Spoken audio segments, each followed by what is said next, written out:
day, he had almost forgotten about Gandalf. He did not remember things very well unless he put them down on his engagement tablet. Like this, Gandalf T. Wednesday. Yesterday, he had been too flustered to do anything of the kind. Just before tea time, there came a tremendous rain on the front door bell. And then he remembered.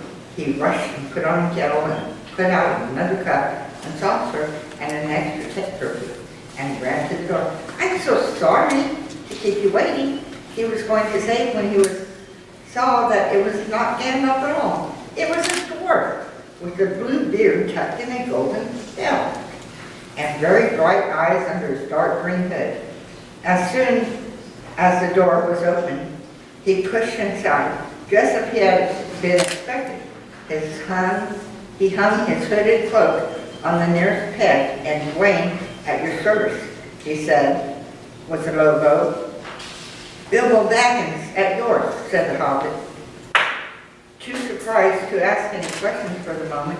When the silence that followed had become unforgettable, he added, "I'm just about to take tea.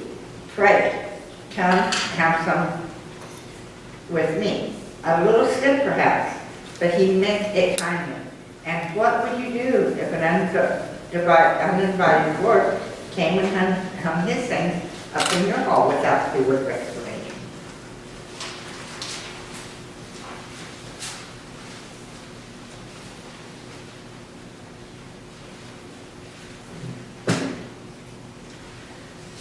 They had not been at table long. In fact, they had hardly reached the third cake when there came another even louder ringing at the bell.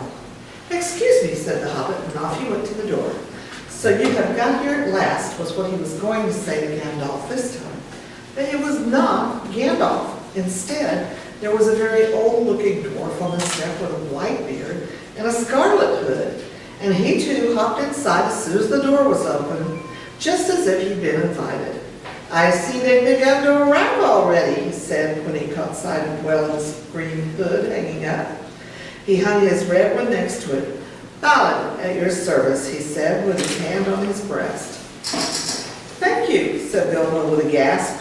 It was not the correct thing to say, but they had begun to arrive had flustered him badly.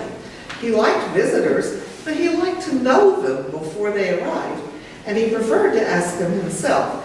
He had a horrible thought that the cakes might run short, and then he, as the host, he knew his duty and stuck to it, however painful. He might have to go without. "Come along in and have some tea," he managed to say after taking a deep breath. "A little beer would suit me better, if it's all the same to you, my good sir," said Balin with a white beard. "But I don't mind some cake.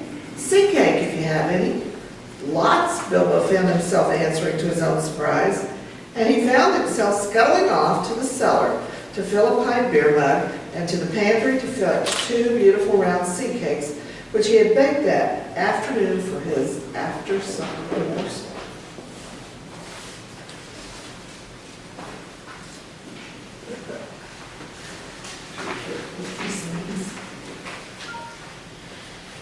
When he got back, Balin and Dwalin were talking at the table like old friends.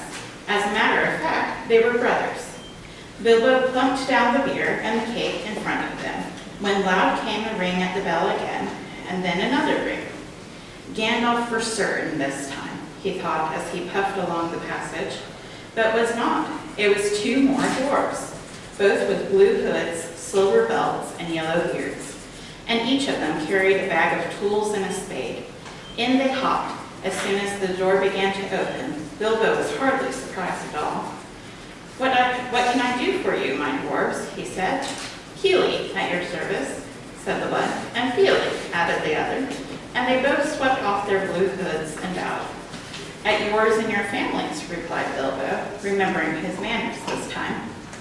"Dwalin and Balin here already, I see," said Keely.